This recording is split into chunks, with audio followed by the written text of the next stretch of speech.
3 with a bullet. Number 3 with a bullet. Again, we are at 5-second mark.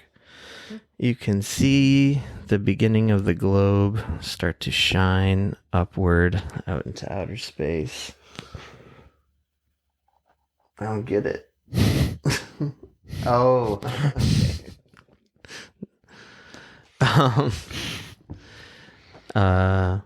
Where is that? Is this supposed to be North America? I can't tell. I think we've had the same kind of conversation on another film marathon. Anyway. That's the North Pole, man. That's Santa Claus's glow, you know. I think this is feeling real deja vu. You said something funny about the globe when we had this conversation before. Like you were like, that's Iceland. And what you thought was Iceland was like the entirety of Canada or Australia or something. some bullshit. Australia. Yes, it was upside down globe. Okay. Fucking upside down globes. I just remembered we were recording. So on 3, press play if you want to watch along with us. Have a good old time.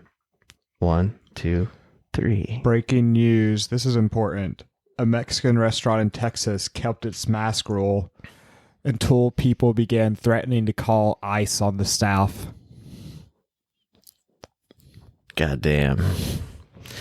Also, you were wrong about that being Antarctica or whatever. Or the Arctic. What did you say? It says the North Pole, dude. Yeah, which is the Arctic. It was not. It was Europe. Amblin. Oh, I missed that. Amblin. Amblin doesn't exist anymore. This is 2001's, never forget, Jurassic Park 3, simply titled. I was too jaded. The one that you have not seen yet. I was definitely too jaded in 2001 to go see a Jurassic Park movie. So was I. I think the first time I saw this, I think I was like too stoned or drunk to really remember it. But I do recall one time, it must have been sometime between 2007 and 2009, because I remember I was in Texas, and I recall watching 1, 2, and 3 like in a row on cable television with commercials, but I couldn't remember what happened in 3 at all. So I did watch this though maybe like a year ago, because once again the Bad Movie Podcast that I like did an episode on it, and it sounded really fun and stupid and funny, and you can see that early on. This guy, I always think of this actor as in Election. Do you remember the guy who fucks Tracy Flick? Yeah. In Election? That's him. I did not realize that. He's kind of a minor character, but I always thought that character was like such a funny depiction of just like a loser, like an old guy trying to relive his youth, but he like ruins his life over it. It kind of looks like what he's doing right now. Actually, he's just trying to have a fun time with his son. I mean, what they're doing now looks fun to me. I would enjoy doing this very thing if I had the opportunity in a boat and a parachute glider thing. Me and Haewon almost did this in Gangwon-do in That's cool. I've never... Well, it's not that cool, because I said we almost did it. And I think we chickened out or something, or it was like we couldn't justify spending the money on it or something. Yeah, I think I looked at prices. It was like $50 or something. That's not that much. I think it was more expensive. But I went... This is sort of... Hang on. Sorry. This is sort of similar to what you said about the... what if the girl just was a skeleton when we turn the camera back? So like there's all this cloud cover of the boat, and the whole boat crew is gone, and there's blood stain. Also, I feel like immediately you can tell there was much less money spent on this one. Oh yeah, just by like the green screen technology behind them.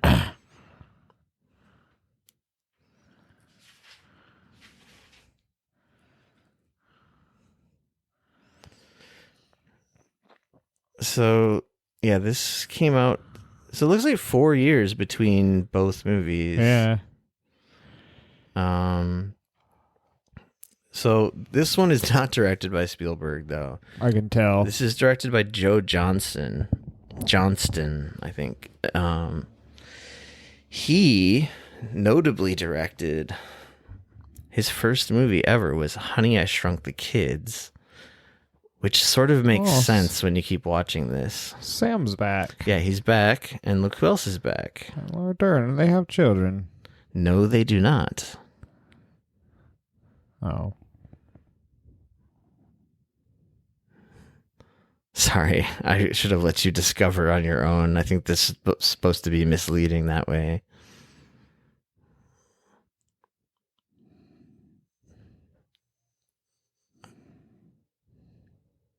Laura Dern is great.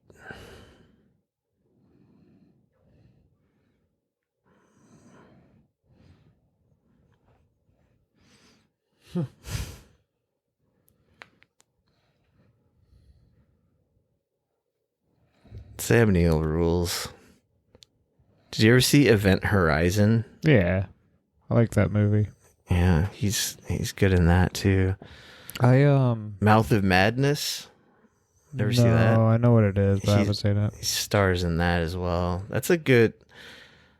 I tried rewatching that kind of recently, and I thought it was going to be more fun than it was. I don't know. Maybe it's probably just another one of those, like, I drank too much and wanted to watch a movie I hadn't seen for years. I keep thinking about, ever since we saw that opening scene, I keep thinking about the time I went paragliding in Daegu, and how it was really fun. I want to go paragliding again. What's the difference between paragliding and parasailing? Well, paragliding, is that like hang gliding? Yeah, basically. You're like self-propelled. Yeah. But it's with a parachute? Yeah, you like jump off of a cliffside, and then you're up there in the air. It's not quite skydiving, or it's not hang gliding, but I guess it's more similar to hang gliding than... And it's not like free jumping or whatever. No, it's not free jumping. You have like a parachute. It's cool. It's definitely recommend. Well, the parachute is like open from the beginning. Yeah. So you're never like free falling. Yeah, exactly. I see. That sounds cool. That sounds more fun in a way than parasailing. Yeah, I would say it's cooler than parasailing. Can you like maneuver yourself with you can, like the two like ropes or whatever? Like we had to take some lessons before we went. It was my first year in Korea. The guys who were good at it, like the guys who ran the paragliding place, they could do like backflips and like, barrel rolls and shit. When I went up by myself, I could not do any of that stuff. I could just, glide. I think I tried briefly. It was like, nope, not turn it upside down. Don't know how they did that. But I wanted to.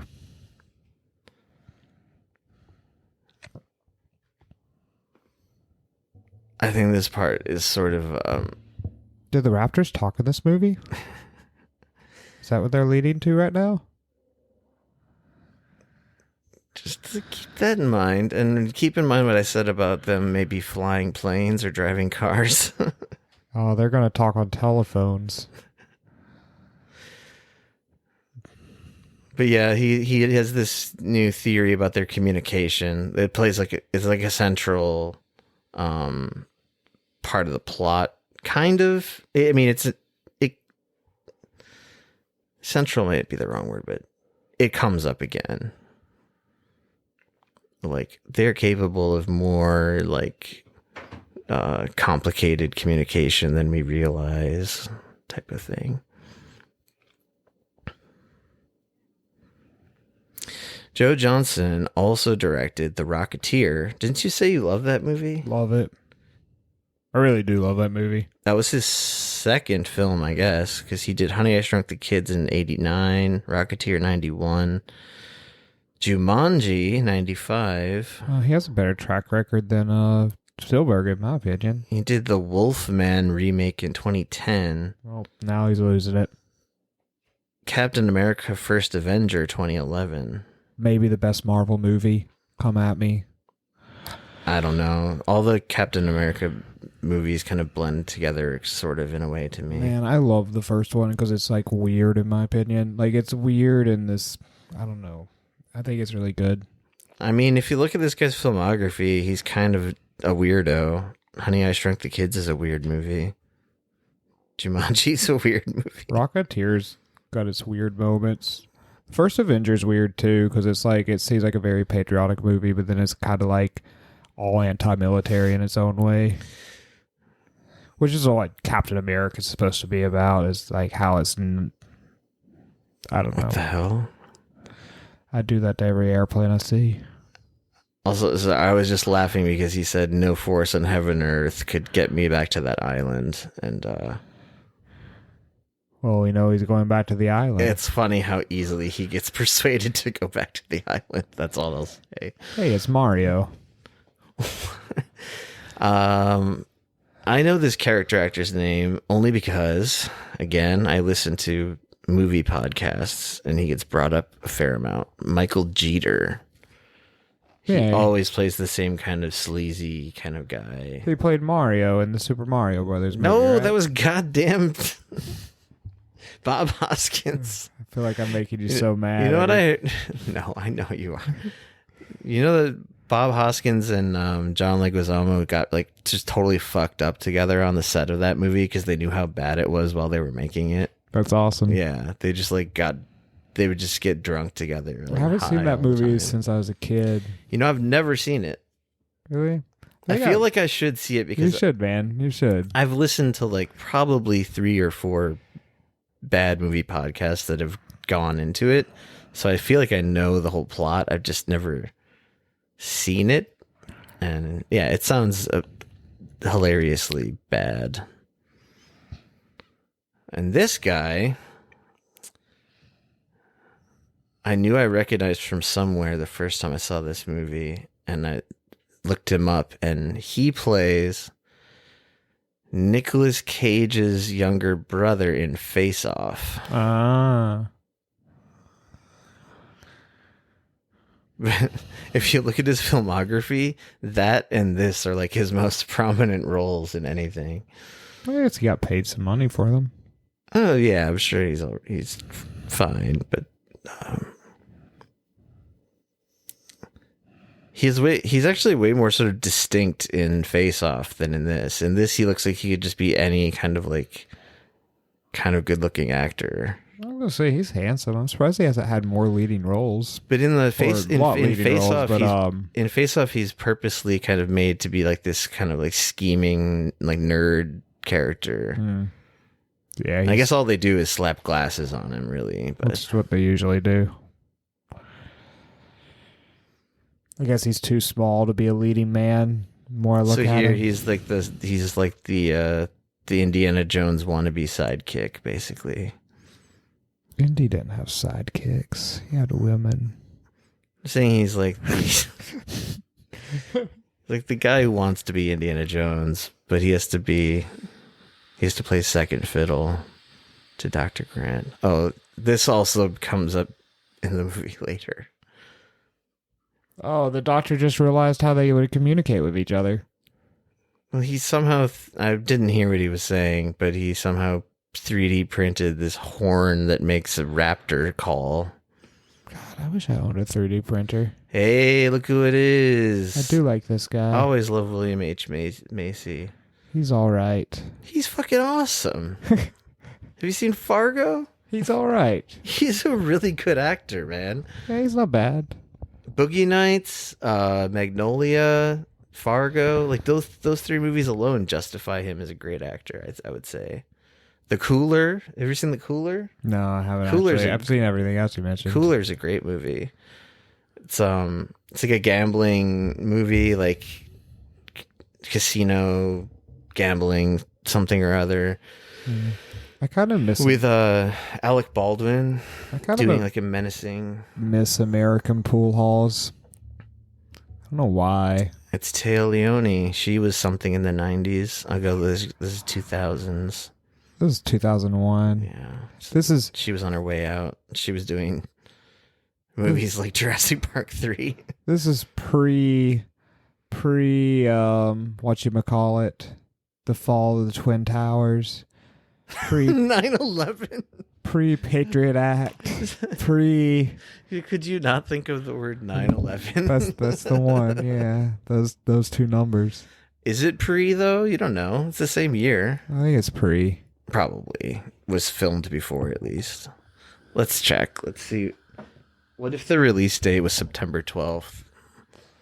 That explains why it didn't do too well in the theater.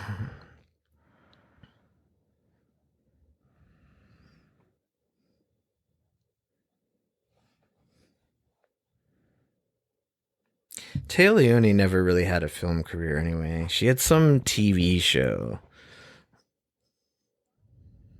What was she in? I don't know. She had her own show on NBC, like a sitcom.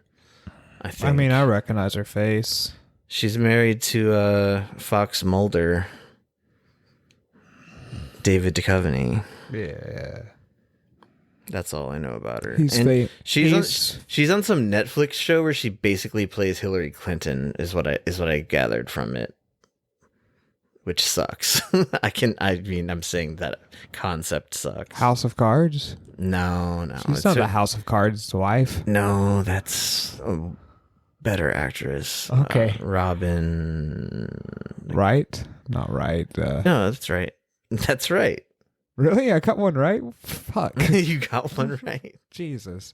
But I thought that the House of Cards couple was supposed to be the Clintons. They are, but I think Téa Leoni is in some Netflix show called like Madam Secretary or some shit like that, and like it seems to me just based on like the poster, because I think she plays like the Secretary of State. It appeared to me just at first glance that, oh, we're on the plane. Get ready for the thing I was talking about.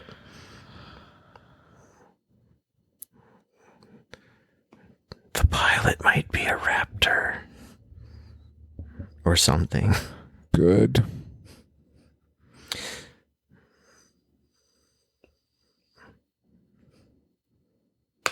See how quickly he got talked into going to the island, though? So we were talking too much over it. I don't know if you realized. I don't realize how they drug him into it. They just basically offered him a ton of money, and they appear to be some sort of grifters, but it's not really revealed what their grift is, because their whole thing is, we want to go to the island, but we want like an expert like you to accompany us there. And it's also illegal for them to go to the island, the dinosaur island, but they're doing it anyway. And they basically said, we'll give you enough money so you can do like all of the research that you want to do that he doesn't have any funding for. If anyone offered me a bunch of money to take them to an island, I would say yes too. Get ready for the funniest part of the movie, man. I may be hyping it up too much, but it's the funniest part of the movie. It's so dumb and so fast, but it's just funny to me. So Alan me. Alan has PSTD, I see. Just the image of the raptor saying, Alan. Hey, Alan. I've already decided that's the artwork for this commentary. I already downloaded that picture, but I feel like the raptor design change isn't for the worst also, as these movies, at least in the second and in this one. Like, they're not just green lizardy looking. They become more, I guess, what they're supposed to look like in real life. Like feathered. You missing something? I was just trying to figure out where I set my Trebier. Maybe, is that one mine? Oh, that's yours. I think that's mine. I've lost my drink, podcast world. Must be nearby. I found it. It was under me. It was under me where it always belonged. It was in my pouch. My pouch. Every human is equipped with a pouch. I'm just Doesn't this triumphant music seem a little anticlimactic by the third movie? It does, and the CG looks really bad. In The this CG one. is worse in this movie, but the thing is I think it's not that much worse, actually. I think the problem with this movie is, for whatever reason, and I'm sure the majority of this movie is in like bright daytime. For like, the second movie was the opposite. The second movie was only in darkness, it seemed like. Yeah. But yeah, like, I imagine the budget went down for each movie. Maybe not the second one. This one must have still had quite a budget, though. It still did, but when you lose Spielberg, you know, I think it's significantly like, out of the 5 movies, this one probably cost the least amount of money. Who knocked him out, or did he like hit his head? I think he got knocked out by because basically there's like 3 sets of people, right? There's like Taylor Leone and William H. Macy, the couple, and they have like these hired military guys, and then there's like the dinosaur experts. So was that all of Laura, the beginning where we got to meet her children? What? Oh, of Laura Dern. That's sad. She doesn't play a significant part in the movie, no. They just kind of show where... God, shut up. God, shut up. I want to slap her right now. It's really annoying. Screaming through a fucking megaphone on a dinosaur island.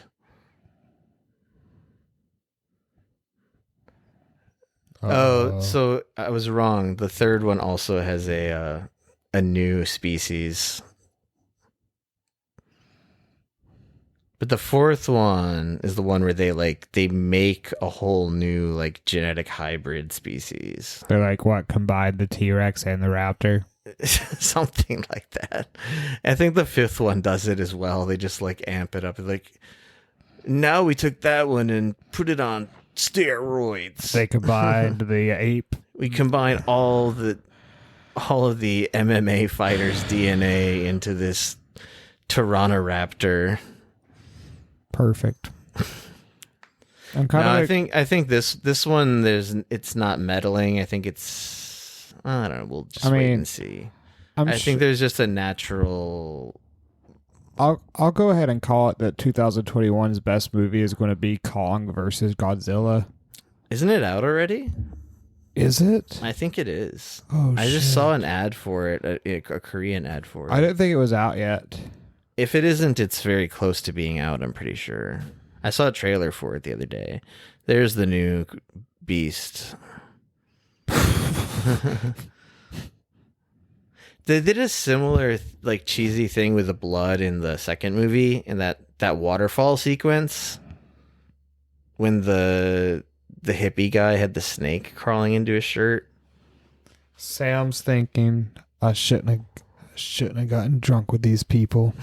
I don't think he even got drunk. They just they showed them drinking when they were having the conversation. No, but he was very skeptical and like, what the hell are you talking about? And what got him was the money. They wrote the check, but I think we find out later that they're not really good for it. And he's been duped. Call back to the first movie, being up in a tree. Oh. Is the airplane going to fall down the tree? Or something tries to eat them? Probably. Never seen that before. Are they going to have to race down the tree? I was going to say yeah, but it's starting to look like it's just going to fall anyway.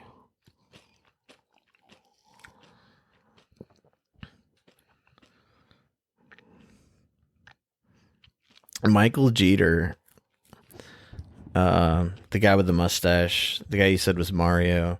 Mm. He's in this great 90s movie, Wesley Snipes 90s movie called Drop Zone. I've seen that. You've seen Drop Zone? Mm-hmm.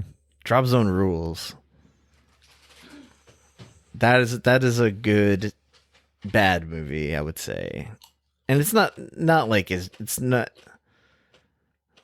like, you know, it's not like Trauma or Sharknado type bad, but you know what I mean. It's just like a cheesy 90s action movie. I would posit that Wesley Snipes is in some of the best good bad movies. He's in a lot of what I consider really good bad movies. You should dive a little bit further into the We Hate Movies averse, because they did a whole month called Snipes Giving, where they just covered like good bad Wesley Snipes movies, and that was one of them. Good. They did Murder at 1600, which that movie might just be a bad movie. That one's pretty fucking bad. But Drop Zone was great. Their episode on Drop Zone is really funny too, because it goes into the whole like idea of like a skydiving subculture, which is what's in the movie, you know, like. So this is basically like a T-Rex that has like Drop Zone giant, was like giant hands that can like actually move stuff around. Drop Zone was trying to like play off the success of Point Break, from what I remember. That's probably right. And it's nowhere near as good as Point Break. Point Break's a good movie. Yeah, I mean Drop Zone. I mean Drop Zone's a good movie too, See, but different types of good. What though. Drop Zone has that Point Break does not. Point Break does not have. I was gonna say, but now I'm remembering I'm wrong. Gary Busey is in Point Break as the FBI guy, right? He definitely is. But he's the fucking villain in Drop Zone. Yep. And he's a great in Drop Zone as a villain. He's also kind of the villain in Point Break. Right, yeah. But he's like a true villain in Drop Zone. He's just like, I think those were still Busey's cocaine days. I would maybe. love to get fucked up with Gary Busey. Oh yeah, that'd be a dream. Although these days it might be like a bit much, but even a little scary. Make it even better. Because I think he's sober, but he's just like permanently fucked up. I kind of wish he was America's next president. I don't live in that weird world. I'd prefer him over the last, 12 presidents we've had. I don't know. I really don't know what his politics are, but I imagine it would just be a strange time in America's history. bet he's kind of like Jesse Ventura, like all over the place. Like, although his politics, see, how can a Tyrannosaurus Rex come out of nowhere? This is my biggest gripe with all three of the movies so far, is the surprise T-Rex appearance. And the CG does look worse a little bit. Not hugely worse, but worse. I think it's just something about the daylight. I don't know what it is. I think it's just less money. I don't know. But maybe like what they consider like a forward evolution of CG technology actually just looks worse to us, if that makes sense. No, it does. It's sort of like, I know you're not, because I don't like the CG in the really new ones either. I know you're not into like gaming culture, but it's like Super Nintendo games look really fucking good. But if you try to play a PlayStation 1 game now, even though when you were a kid, PlayStation 1 looked so much better than Super Nintendo, they just look like shit now. Yeah, I've heard people say that, and I get the principle of it. I think part of it is the so we're in agreement, obviously, that the first one is the best, but not even in like an overall sense, but even in like in the mix of puppets and CG, and it seems like as each movie goes along, there's less and less puppets, or they're just used not as well, or it's not mixed together with the CG as well. Something like that. This movie's already not done enough to make me care about these characters.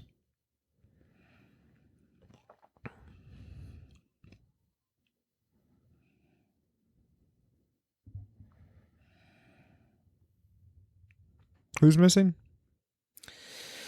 The father and the son from the opening scene. Right. Those two. Wait, that's their son? Yeah, I think the dad was the stepdad, or he's the stepdad. Okay. Something like that. I see.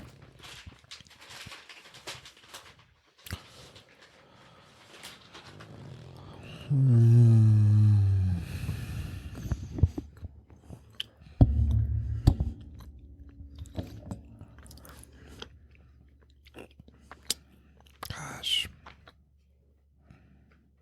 And he tells the one Mitch is The Usual Suspects. I want to go watch that movie. I fucking love that movie. But I guess you're not allowed to watch Kevin Spacey movies anymore because he's been canceled. I heard a take on that, which is that it's okay to watch anything he did pre everyone finding out about his crimes, which is basically his whole career, because he hasn't really done anything after that.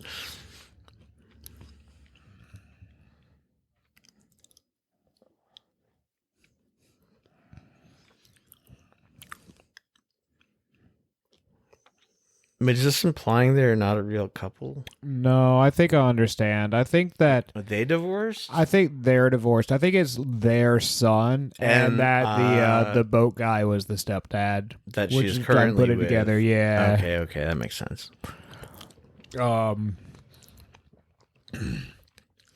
Allosaurus, I want to say. No, I was wrong. Spinosaurus. Oh, right, because it has that spiny sail on its back.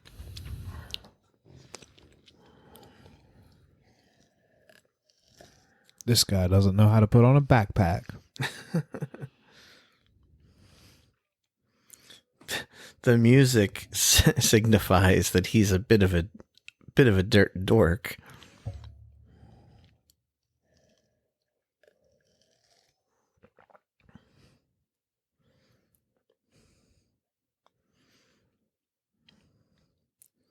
I feel like in the right movie, William H. Macy could play like a terrifying villain. I feel like I've seen him be a villain. I feel like I have too, and that's what I'm trying to think of, but I can't think of what it would have been in. I'm wrong about... Was he a villain in Sin City? I don't think so. Was he in Sin City? I haven't seen that movie forever. I mean, there's so many famous people in that movie. I know. And I feel like I've sequel. seen him be a villain in something. I want to say it was in that one, but it was... I think you're thinking Sin City. You're thinking of fuck, what's his real name? God damn it. Elijah Wood. Well, yeah, I was thinking of that too. Okay. Which he's like my favorite. Because he's normally part of kind movie. of a dork. At least he was for a while. No, I'm pretty sure he's not in Sin City, but there must be some indie movie or something where he plays a bad guy.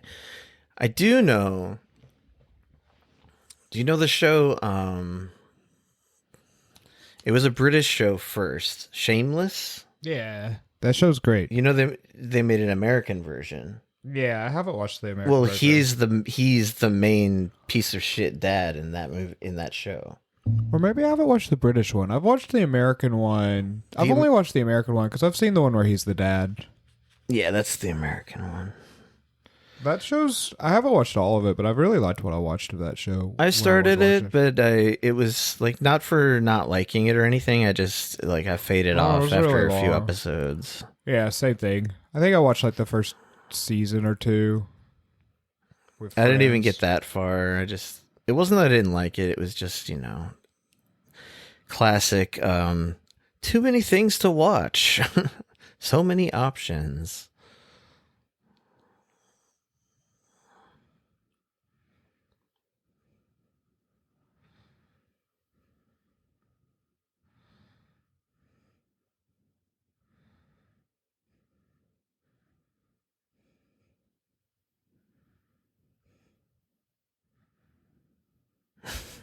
I just realized Michael Jeter is supposed to be a badass in this movie.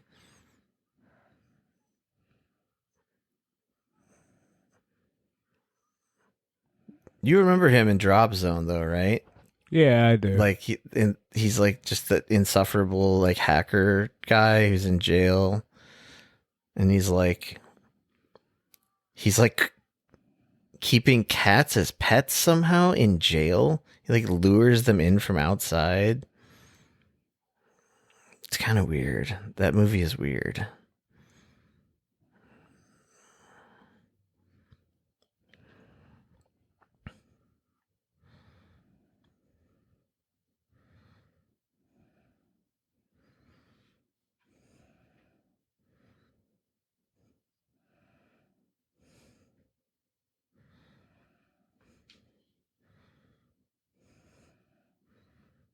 I hope Sam Neill got paid a shit ton of money to be in this. Not that he was probably hurting for cash, but it seems sort of like he's debasing himself a bit to be in this movie. He's like clearly the biggest star. Holy shit, that's funny. Hey man, it's your wish. You're missing your wish come true. Remember I said, wouldn't it be funny if the Paris sailing guy just turned into a skeleton? Well, he did. It's true, he did. Like way too quickly, because I think those guys went missing like a couple weeks before this. Her son's not dead though, right? Spoiler alert, no. They find him. But that's definitely the stepdad.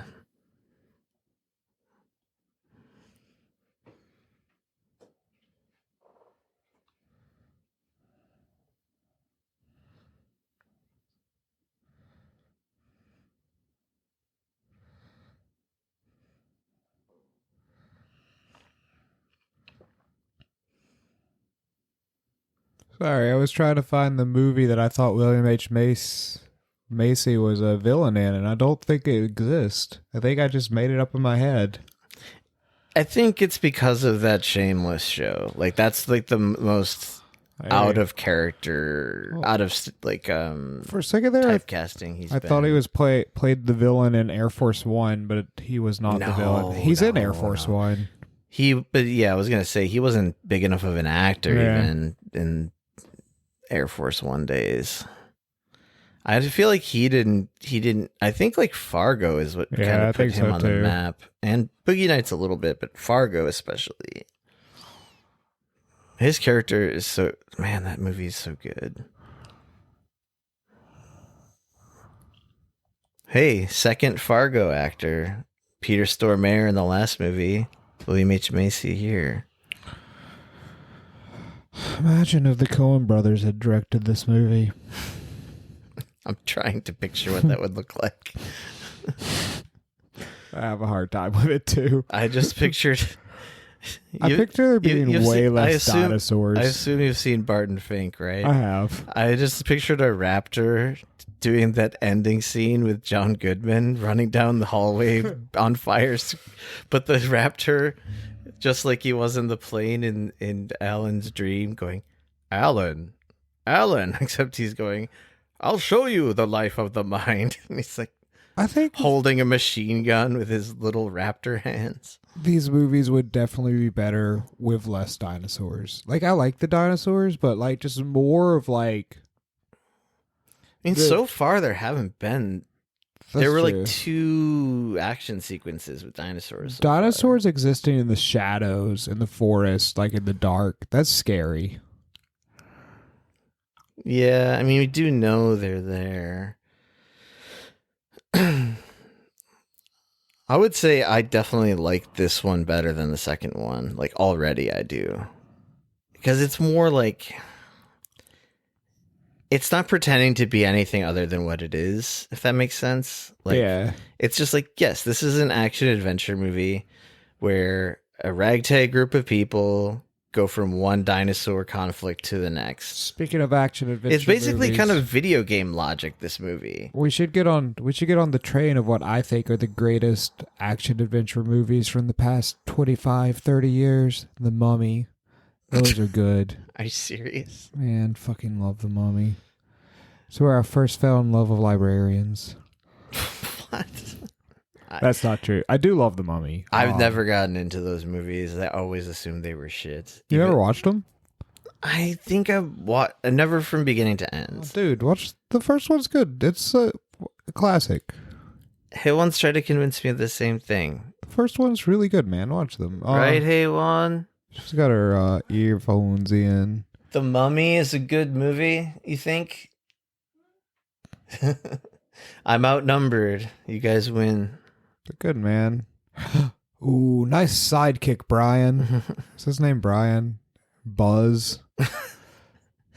His name in Christopher? I was going to say Fight Club. No, Face Off is... that was funny. Try it again. Please try and fail again. Oh, it would have been so much better if he tried it again.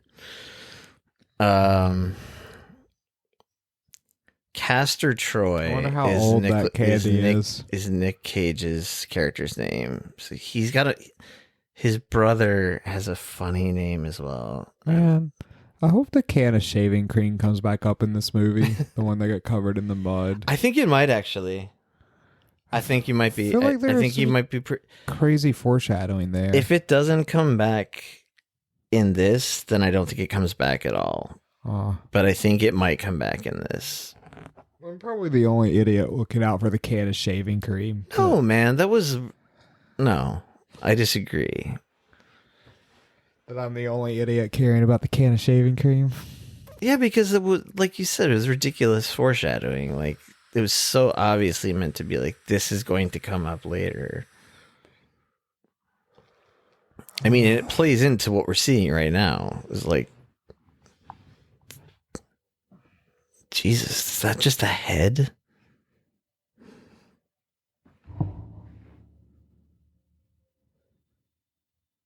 See, they didn't have this sort of like the feathery... Oh, that was creative. I actually didn't see that coming, and I've seen this movie before. Although, once again, a running theme, I was probably quite drunk when I watched this the first and only time.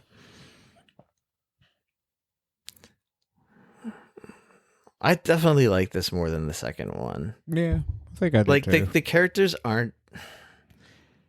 You're right; they're not like sympathetic in the way that the characters in the first movie are, but I think they're more so than in the second movie. Yeah, the second movie just feels like such low stakes in a weird way.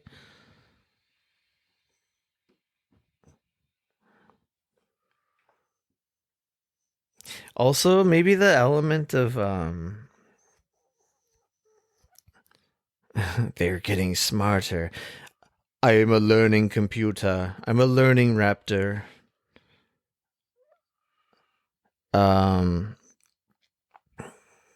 Yeah, see, they're communicating.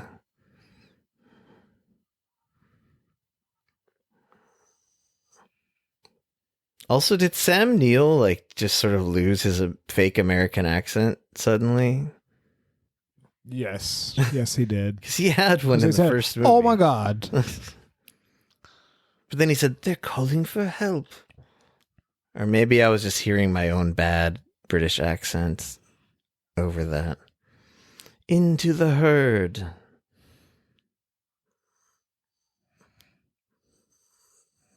I feel like you would definitely get run over in this situation. Oh, definitely.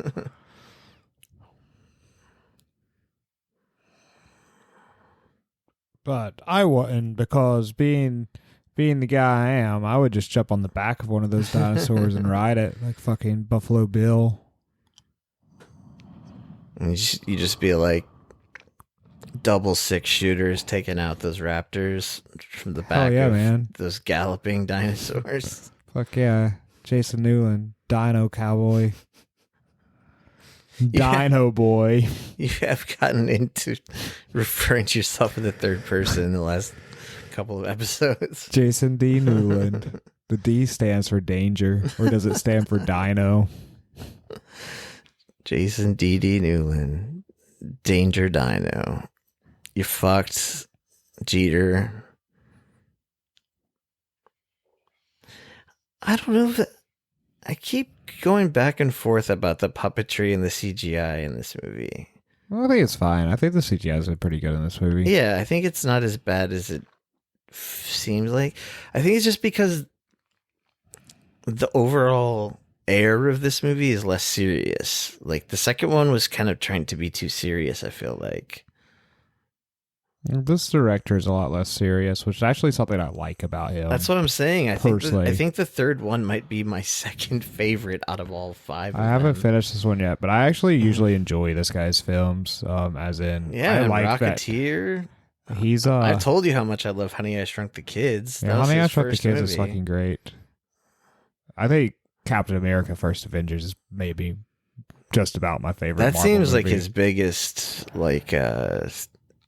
biggest movie he's done, but it looks like he hasn't really done anything. I don't know. I thought Honey, I Shrunk the Kids bigger.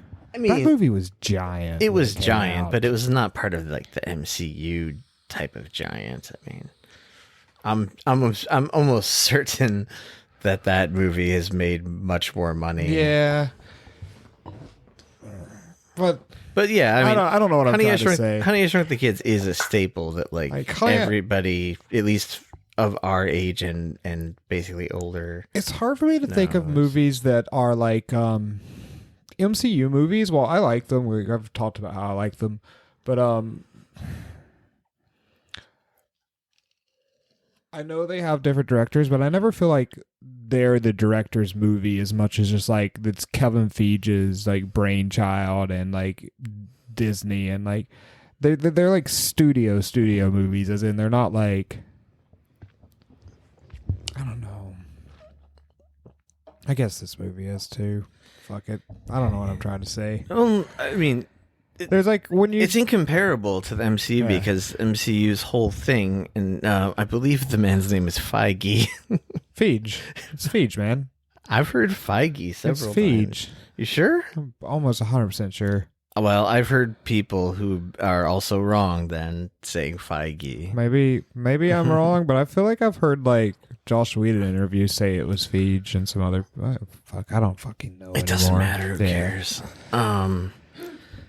Yeah, he's like the unquestioning overlord of all those movies. Like whatever he said, that's my understanding of it anyway. Yeah, and that's the reason why they all fit together like puzzle pieces.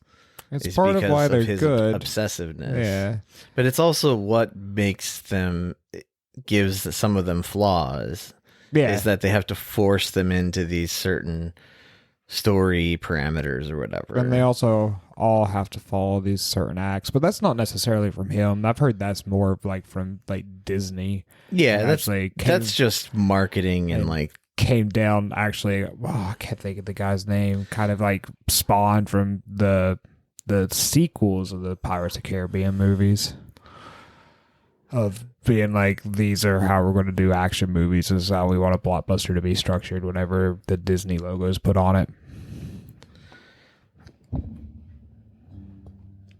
So, hey, he's found the missing boy. Ooh, what's in the can? This kid has been living off of some bad shit. That's a big can of beans. Their stomachs are going to hurt. I fucking love beans, but my stomach can barely handle them.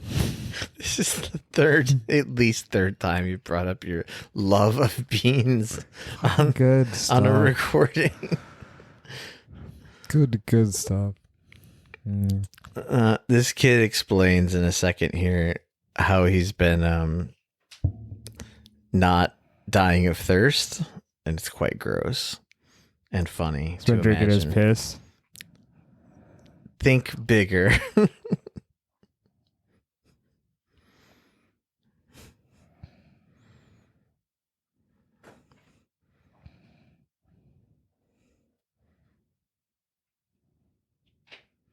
Oh, wait, he's not drinking it. I'm sorry. He's using it as camouflage. But still, pretty smart. The fact that he's collecting... See, I do want to know, how did you collect Tyrannosaurus Rex piss without being eaten? And that's just a cop-out in the script. You don't want to know. Clever means kid. We couldn't think of a way to... justify this. Well, we saw how big the pile of shit was, so I imagine it just leaves I guess they could leave a giant puddle, piss. right? But then why wouldn't you just say that? Oh, whatever. You've never covered yourself in deer piss to cover your... I'm not questioning his logic of covering himself in piss. I'm saying it couldn't be that complicated to get the piss unless you're trying to get it directly in the stream. Because, yeah, like you said, that pile of shit was taller than a man. Yeah. I think they just wanted that kid to have like one of those snappy kind of lines, like "You don't want to know." Yeah. Oh, okay. This is a vital thing. This movie was written by 3 people. Unlike the first 2 movies, this took 3. And guess who one of those people was? Oh, speaking of election, remember I said the guy in the beginning was from... Yeah. Alexander Payne was one of the screenwriters on this movie. Oh, okay. Isn't that insane? That was insane. This was after election too. I was just thinking they could have done like a much cooler movie had they just like focused on that kid being lost on the island and like maybe had like people come to rescue him later, but they could have just done like Hatchet, the movie, only with dinosaurs. You just focused on that annoying kid? Yeah, why not? I mean, I say because the kid is annoying and I wasn't that annoyed by him there. He covered himself in dinosaur piss. I want to see his like Hatchet adventure where he's just surviving on the island with like. But the name is Sam Neill, man. Like, yeah, I know. Like, I think even when I decided I'm gonna watch this, like now, like 20 years after it came out, part of my rationale was, oh, Sam Neill's back in it. Like, I want to see the one where Sam Neill comes back. But I see I mean, it would be a completely different movie, obviously. And it would be, that's the thing is it wouldn't be family friendly, I don't think. Not as much. If it was just some kid all alone, like, although I guess like movies like Castaway and all that kind of shit were like made for families, right? I guess so. Like survival type movies. Yeah. There probably is a movie for Hatchet. Maybe there isn't. I don't know. I mean, there's shit. There's not. I don't know if there's a movie for Hatchet. There's a movie for that fucking true life story that's Into the Wild, but that's like depressing and not for families. That movie's really fucking good. Book's good too. Movies, but it ends with him freezing to death in a bus. There's another actor I like, and I can't think of his name, but he's like problematic, right? He's got some super problematic shit. Yeah, that sucks because I really did like him. He was in last thing I saw him in was Once Upon a Time in Hollywood. Oh yeah, he was in that. Yeah, I heard he's got some problematic shit. I prefer not to know problematic shit about people. Can't I just remain ignorant? What happened like to things? the good old days when we didn't have to hear about problematic shit of people? Oh man, I was just putting on a movie last night, and then I didn't put it on because I knew I would stay up too late and wouldn't be ready for this thing today. But I really want to rewatch The Master because I only saw it the one time. Yeah, I saw it when it was at theaters. But I only saw it I watched it on my laptop when I first moved to Korea, like the year it came out. And I remember liking it, but I don't really even remember much about it. And I think it would be much better to see on like a screen bigger than a laptop screen, because I remember like the cinematography was like amazing. But anyway, I pressed play. And the first thing I saw was the fucking Weinstein logo. And I was like, am I even allowed to watch this movie anymore? If that were the case, you'd have to throw away so many good movies. Like every Quentin Tarantino movie, basically, until recently, was like produced by Weinstein. I'm surprised that Tarantino hasn't been... Well, he has been a little bit dragged, like the thing with him, like making Uma Thurman feel uncomfortable, but it wasn't like in a sexual way. It was like he forced her to like do something unsafe with a car stunt or something. I mean, I've never worked on like a big budget movie, obviously, but I just want to throw this out here. But I was friends with a lot of film majors who like had to do their final film projects, which got big, and like someone would even have to like take out an extra student loan where they were paying like $5,000 or $6,000 for their final project, which actually sucks when you think about it, because it's like these are fucking state school kids who suddenly have to take out even more loans for college because they decided to get a degree in film, which is like not even whatever. And working on those where they'd have like multiple cameramen and maybe like 20 to 30 people working on the film with them, you kind of have to be an asshole as a director because you're managing so many people. Yeah.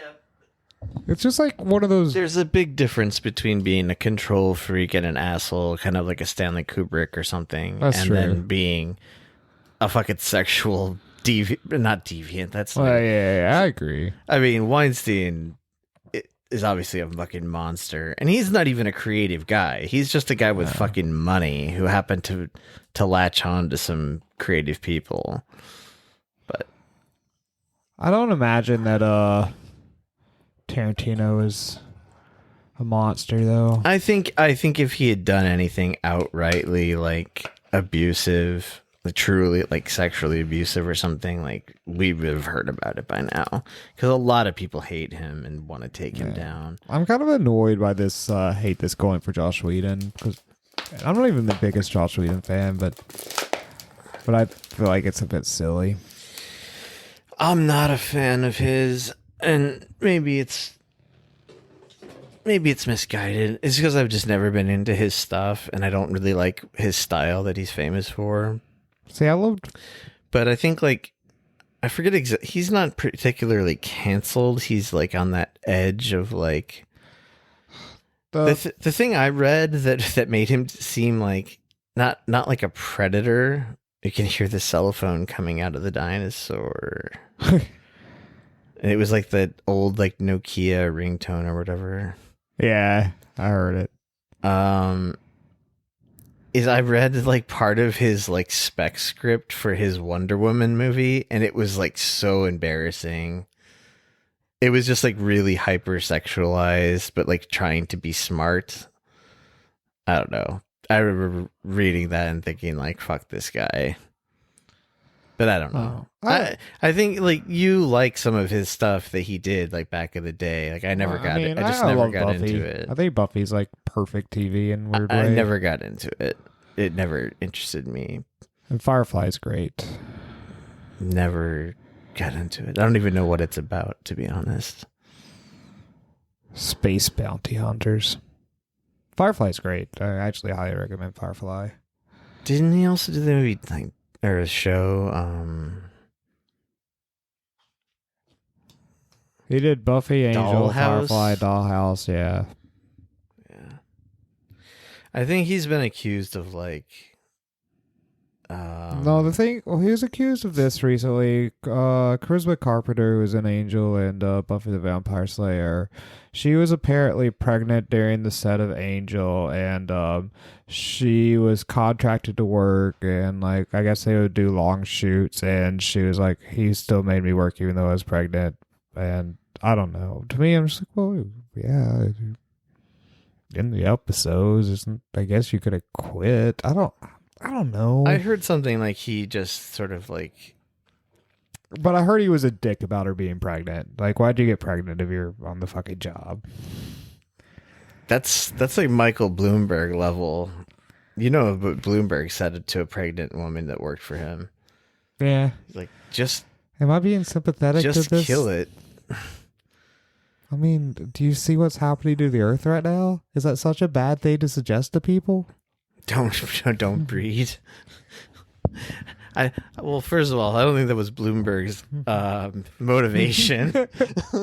He wasn't like, save the planet, peace, my brother. He was like, stop being such a bitch. Get rid of your kids. I don't have to look at your pregnant stomach anymore. I mean, that guy's a real fucking... Speaking of reptiles, what a fucking...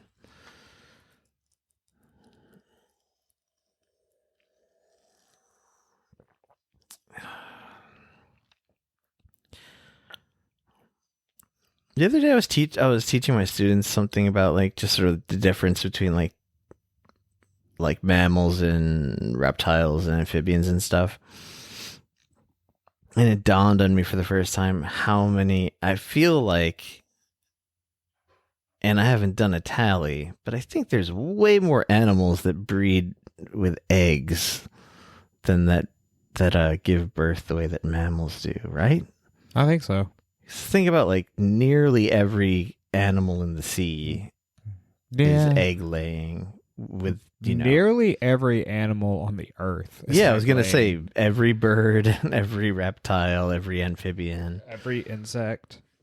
But then again, there are tons of mammals. Oh yeah, if you add up the insects, then there's no contest. Oh, speaking of birds, we're getting close to the part I promised you. Non-science guy here at all, as in I don't think I ever took an official biology course. But mammals are like the end point of evolution, right? As far as we've gotten in evolution. Yeah, I think they're like.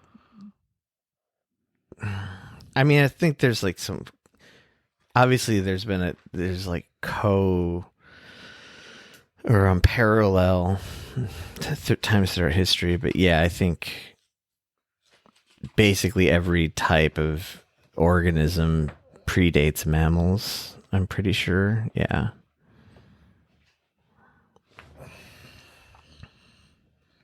I'm sure there is some Reddit science nerd out there listening to us talk about. They're talking about how we're all egg-laying animals. Or thinking, well, you know what? Mammals have fucking eggs too.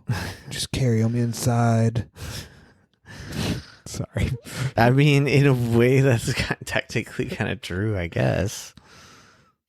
I mean, you are fertilizing an egg. Yeah. Except, I mean, I get there is the protective, whatever that sac is called, that like surrounds. The fuck are we talking about? Science, man. Anyway, we're here on the Science Cast. We've gotten to the part in the video game movie where they're at level pterodactyl. Hard. And I think this is one of the more fun like action sequences. Is this where the mom gets eaten? Does she get eaten? Wait and see.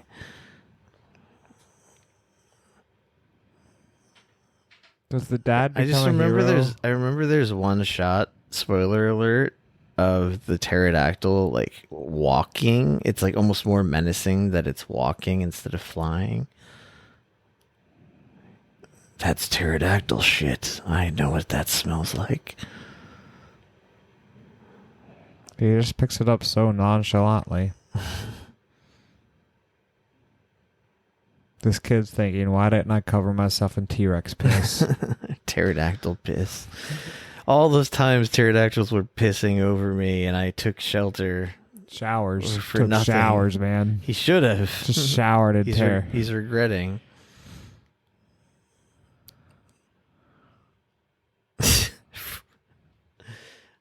See, I like that dialogue is cheesy. Like this image is this image like stuck in my mind from this movie. Like a pterodactyl walking. Oh, that kid's so lucky. He gets to ride the pterodactyl. Except it's gonna drop him because that's how they kill their prey, like some birds do. They just bring them up high and drop them. It's true. It's not how they kill their prey. That's how they find out if they're young, if they're strong enough to be raised by them. Well, yeah, he is now feeding him. Ooh, that's a human skull. This kid is like... This is way better than the second movie. Oh, yeah, but his dad's like nerd guy who always drives 5 miles under the speed limit, but his kid's like apparently like a badass who knows to cover himself in T-Rex piss. Are they low key saying that maybe his real dad was the adventurous stepdad who turned into a skeleton? Nah, I'm just waiting for the real dad to have his heroic moment, which is what it seems to be building up to, because they keep talking about his courage and showing how weak he is. So Oh yeah, that's it. In movie logic, he has to become like a hero and have like his moment of bravery, right? Movie law will make that happen. Where did this guy get his fucking parachute from? I mean, they were in a plane. I guess he just kept it from that. Also, I'm thinking now about how quickly the dad turned to a skeleton. I mean, I didn't pay attention to the fucking animals ate his... to the timeline, but I don't think he's been out there for like months on end. I think it's probably been like a few weeks. I guess this the real dad though is happy that he's going to get back together with his ex now that he thinks he might, but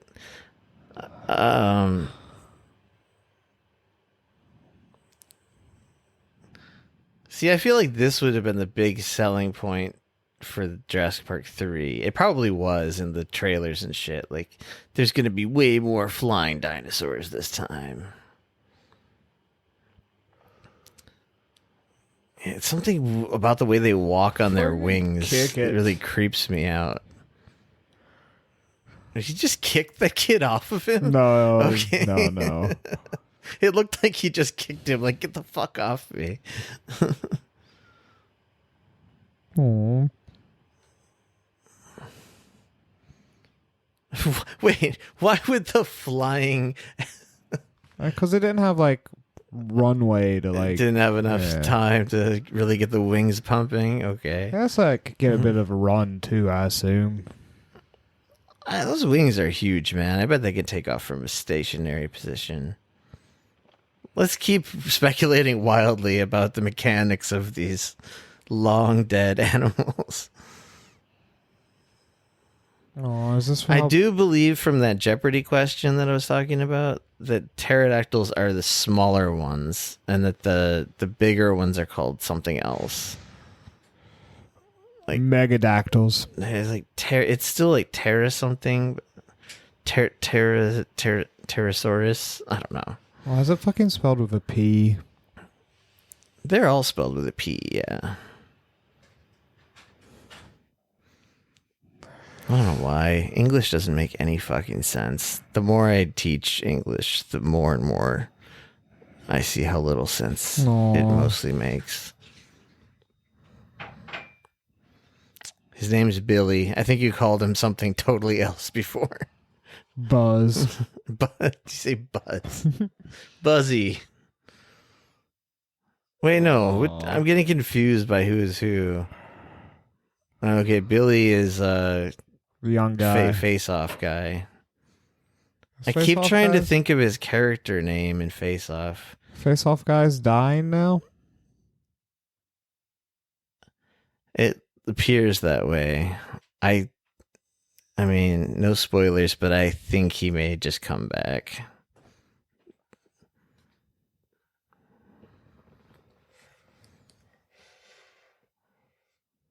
It is kind of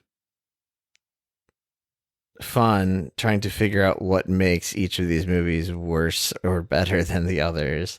Because I feel like really confident in saying I like this one a lot better than the second one. Yeah, it's more fun.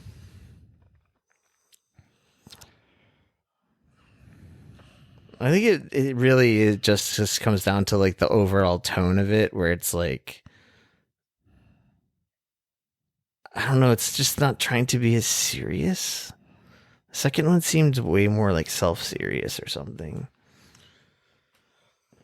And the whole thing was shrouded in the nighttime. Like there was no like shift between like modes. It was all just like blue, black, nighttime.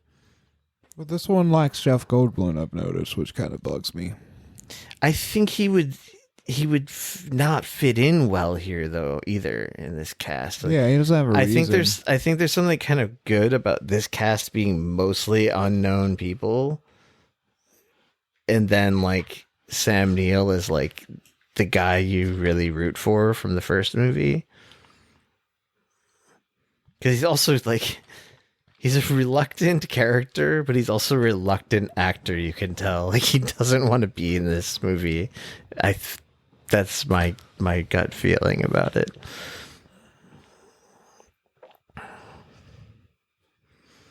That's all right, son. I've only known Billy for about hour and 45 minutes now.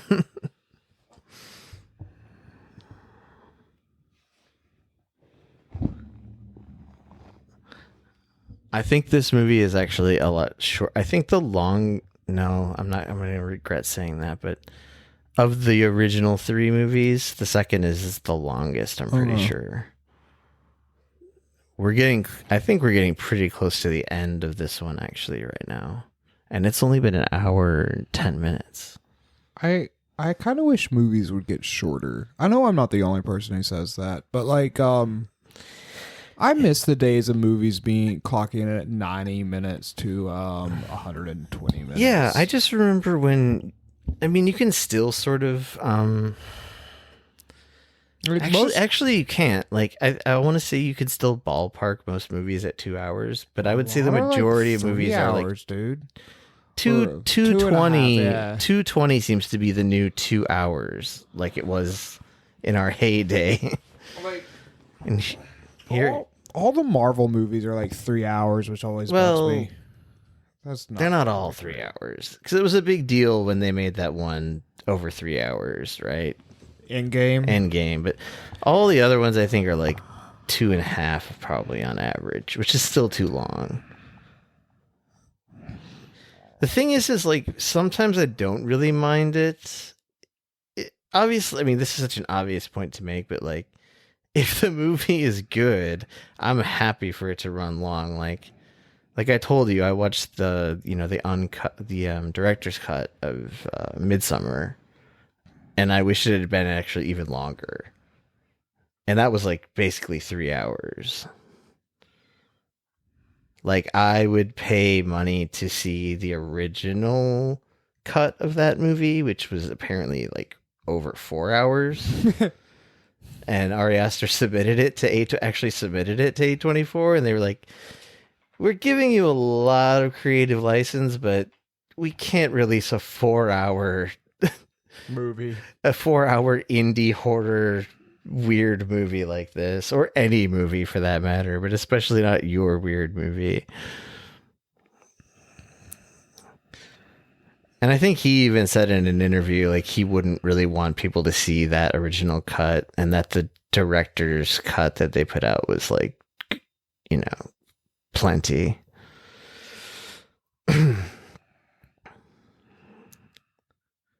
But yeah, there was a time when like 90, even 80 minutes sometimes. Oh, this is a new one. Totally new. Spinosaurus. It's like, no, this hasn't been in the movie yet, right? No, it hasn't. But I mean, it's a Spinosaurus, right? No, the Spinosaurus is the one that actually has the long snout from the beginning. This is something new. It looks like, you know what it looks like actually is Phantom Menace. What's his name? Darth Maul. Yeah, it looks like the Darth Maul of Jurassic Park dinosaurs. He's got like the fucking devil makeup.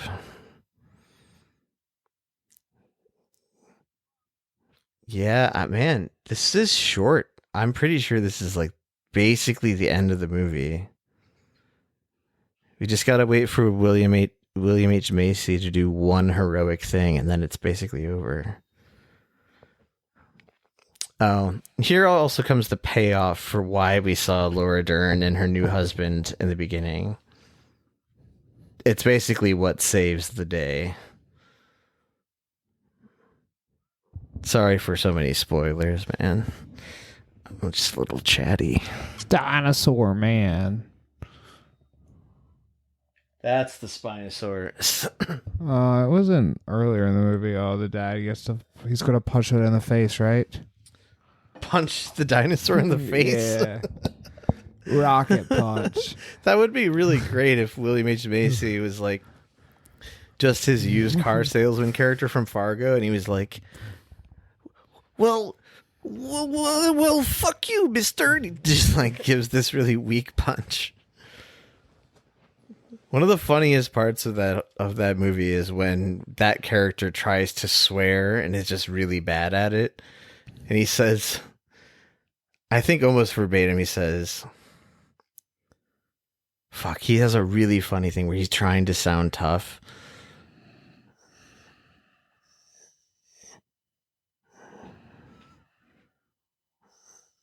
I'll have to look it up because I can't remember it now. I'll botch it. So yeah, Spinosaurus. I'm having a hard time believing that this kid doesn't just scream, "Mom, telephone." Well, didn't you see he was getting hypnotized by TV, sending a strong message Barney. about TV. Yeah, Barney. That's funny. Haha. Barney is hypnotized. Hip. Man, Laura Dern is great.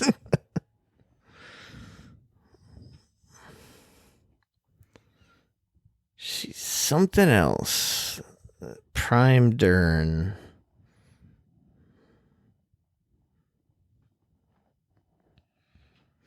She, just to keep drawing like parallels between people who work on these movies, she was in the first Alexander Payne movie before Election. She was the star. Citizen Ruth. I never saw it. It's good. It's very much like kind of like 90s culture wars type movie, but like for the time it kind of like turned that stuff on its head, because it's basically about she's like this fuck up person who's like addicted to her drug of choice is, and not out of necessity, she just really loves huffing. She loves like huffing like gas and like WD-40 and whatever. What's it called? Citizen Ruth. And she gets like caught up in this culture war thing between like pro-life people and pro-choice people because she's pregnant. And so like all the pro-life people, of course, are like trying to get her to keep the baby, and like all the... Wow, and it came out after Jurassic Park. After Jurassic Park, but before this one. It was like 97? 96. 90, so before the second one. Maybe she was busy working on that, and that's why she didn't do the second one. But yeah, that's a good movie. And yeah. Directed and written by one of the 3 screenwriters of this movie. It always boggles my mind when there's like even more than like 2 screenwriters on any movie. It's really common. I know, but it's so absurd, especially movies that aren't like don't have complicated plots or anything. I mean, I guess all that means is that they go through like various drafts, and like the drafts are different enough to where people have to get, you know, screen credit for it.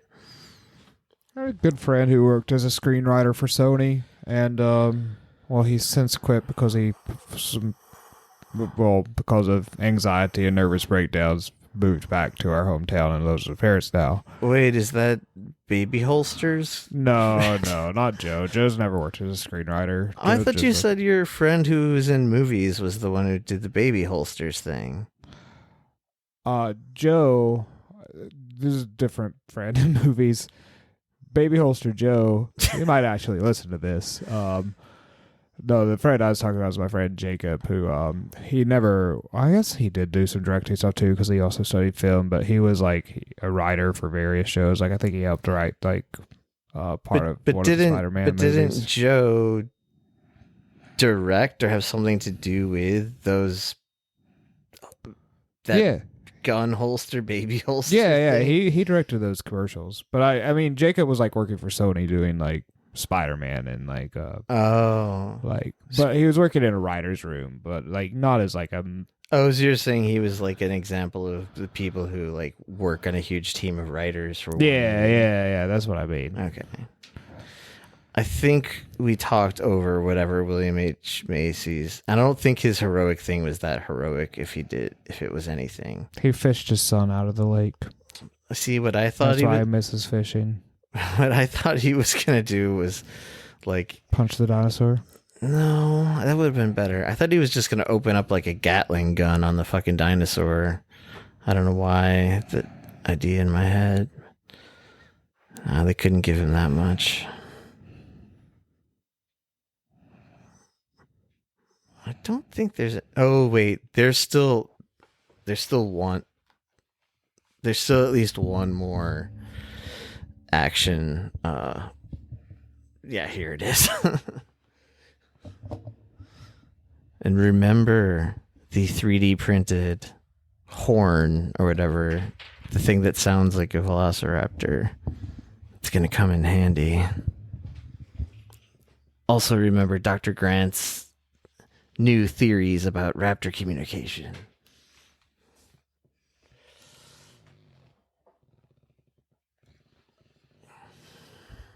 I think this actually might be the cheesiest part of the whole movie, if I'm remembering. Is this right. where Billy comes back and saves the day? How dare you know exactly what's about to happen? It just seems like it's what's going to happen. I know.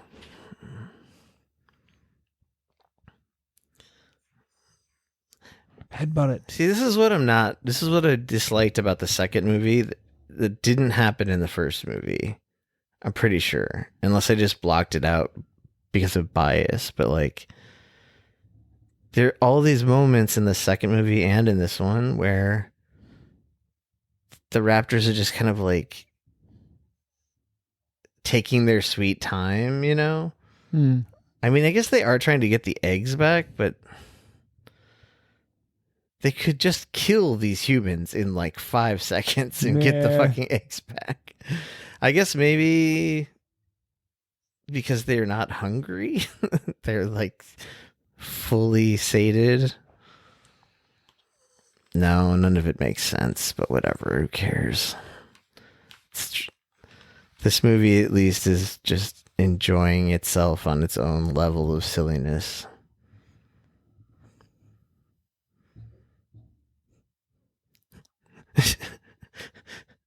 How would he know? I mean, he's had a lot of time to learn raptor calls. How? Whatever. Maybe I'm not going to question the reality. He's using of this movie. other bird calls. I don't fucking know.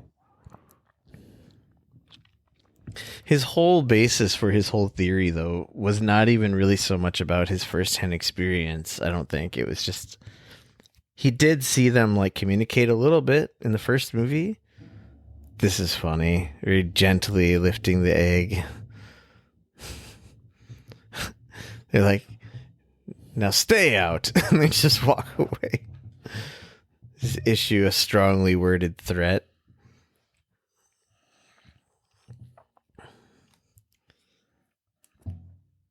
Wait, did Buzz come back? Or Nope. those eggs just came back? Oh, Yep. maybe he doesn't come back. I thought he came Guess back. he's really dead. I thought he came back. Damn. Oh, the military's arrived. This was another one of the things I trailed off saying. It was like the whole point of setting up the beginning thing is that Laura Dern's new husband is like a government guy, and he called in this whole thing after Sam Neill called her and said what was happening. He's like, send the cavalry, and it's like 10 minutes later. Is that the husband? That's Billy. It's gonna be Billy. No, I meant the guy in the suit. Is that the husband? That's Billy, but No, I thought it was him too. Well, maybe it is. I didn't get much of a look at him. oh fuck yeah. It's your hat now, Billy. It's your hat now. Do you ever want to rewatch movies so much that you wish you hadn't watched them so recently? No. I do. That's how I feel about Fight. Why do I keep wanting to call it Fight Club? Face Off. I fucking love Face Off, but I've rewatched it too recently to fully enjoy it. Right. I've been oddly wanting to watch Fight Club again recently. I don't know why. I haven't wanted to watch that movie in years. I've rewatched it also too recently. Well, I haven't rewatched it recently, but I've been wanting to. Just do it. I might. I imagine it holds up. It holds up. I mean, it's definitely not going to seem as cool as it did when you were, 13 or whatever. But like, what I find hilarious about the whole dumb internet reaction to that shit, well, is the whole thing. Because it's just people misunderstanding the point of the movie completely. It's all about male masculinity and how it makes you a better person. Yeah, right? how it makes you good. Tyler Durden is a hero, just like Don Draper is a hero and Walter White is a hero. I mean, BoJack Horseman is the hero of heroes. There's one funny thing about the final shot of this movie. Those pterodactyls? Yeah, but it's just a shot of their asses. Like they're... and I think look, it's zooming in on that ass cheeks. I would have laughed more if it was just a shot of them flying through the island space and like a jet just crashed through them.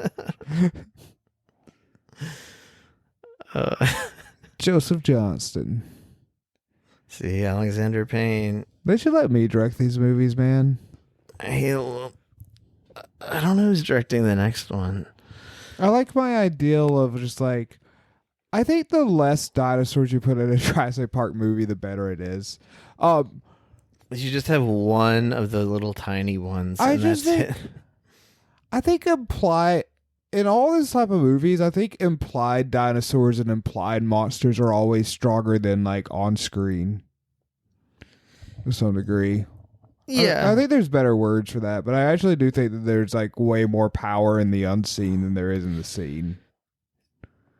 I agree, and I think that Spielberg pulls it off obviously really well in the first one, but I mean, he really dropped the ball. I don't think you could keep that going for a whole movie though either.